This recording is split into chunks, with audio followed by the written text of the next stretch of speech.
University to present this interesting topic.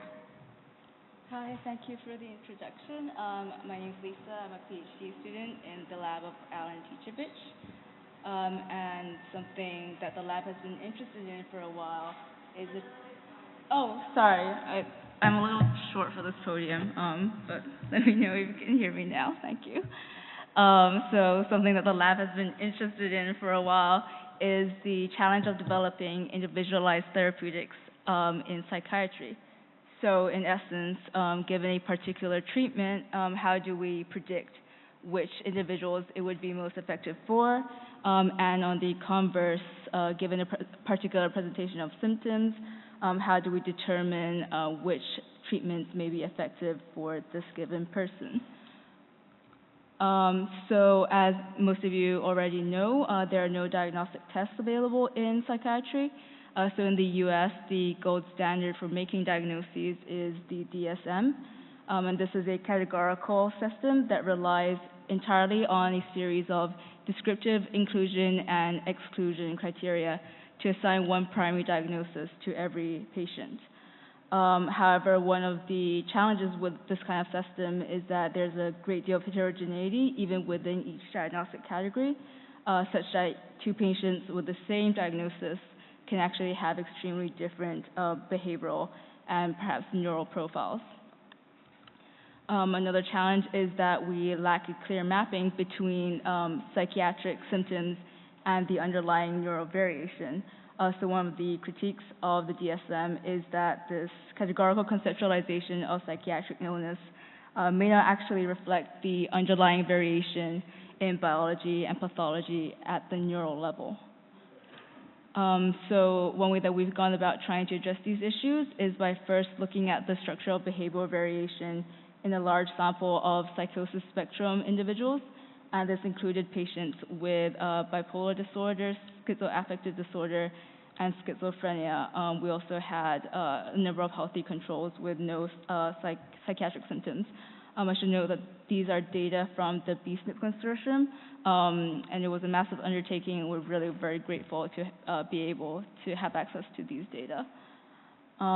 So what we had were 36 behavioral variables for all of these subjects, and broken down into 4 canonical symptom domains. So cognitive performance, including measures such as working memory and executive function, positive symptoms such as hallucinations and delusions, negative symptoms including blunted affect, withdrawal, and general psychopathology, including disorientation and problems with attention.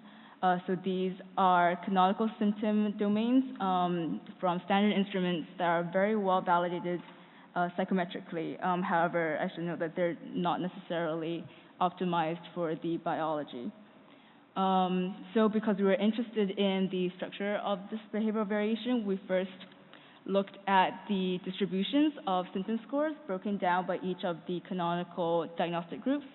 So the colors here will correspond to those on the left. So what you see is that on average, patients in all groups perform worse than the controls shown in white at the top. However, there's a great deal of overlap between all of these diagnostic groups, suggesting that perhaps there isn't really a clear distinction between any of these diagnoses. And we see these for all of the conventional symptom scales. So what this prompted us to ask was whether or not we could find more meaningful axes of behavioral variation in these patients that perhaps map better onto neural measures.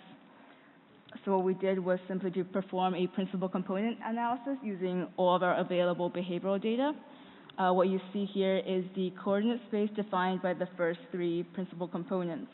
So each point is a subject, and all of these colorful arrows show the projections of the original symptom measures in this new coordinate space.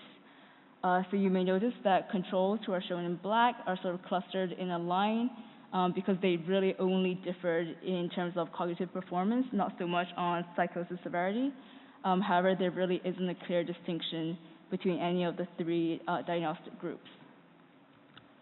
What we can do next is look at the loadings of the original behavioral items onto the principal components.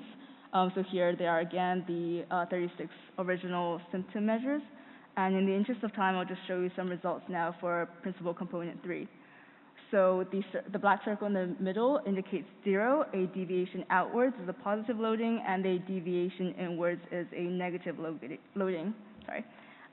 So a greater loading could be interpreted as that item having a greater contribution to this principal component.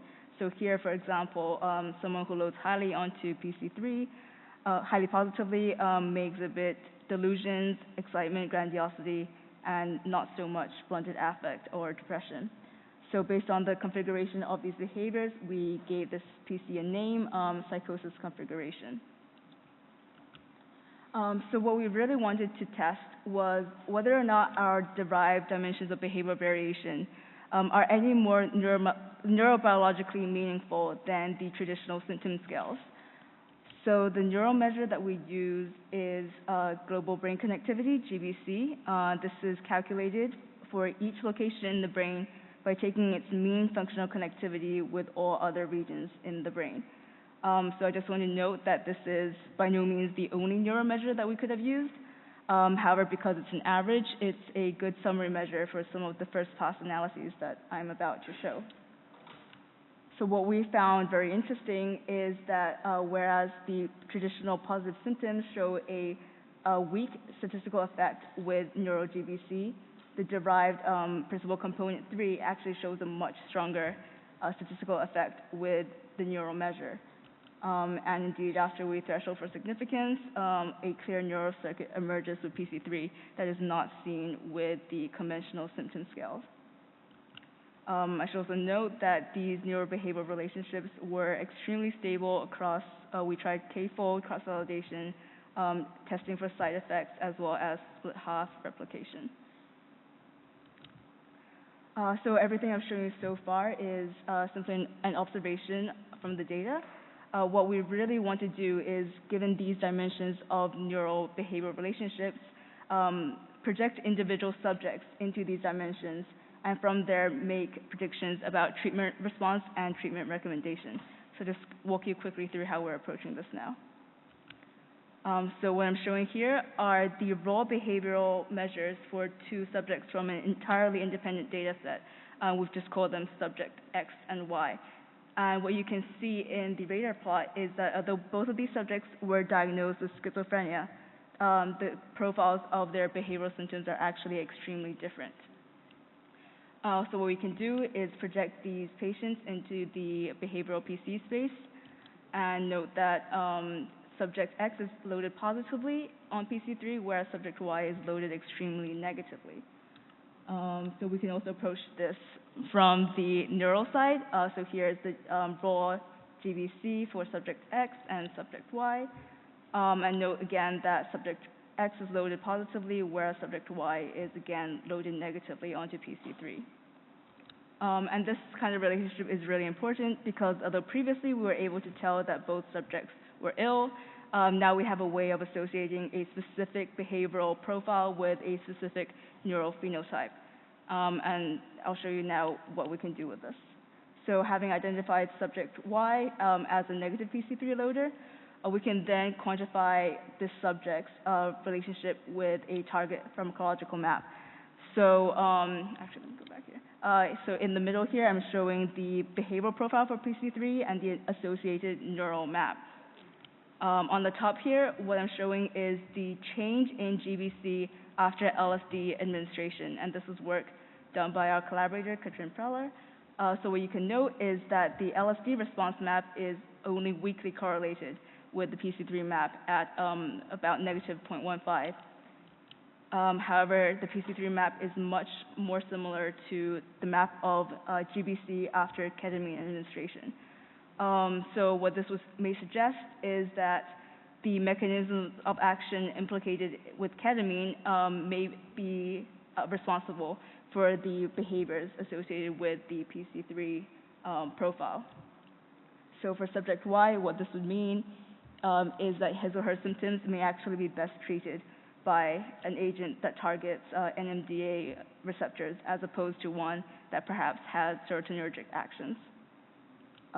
So in conclusion, the conventional diagnoses, while extremely useful, may not actually be biologically faithful representations of psychiatric illness.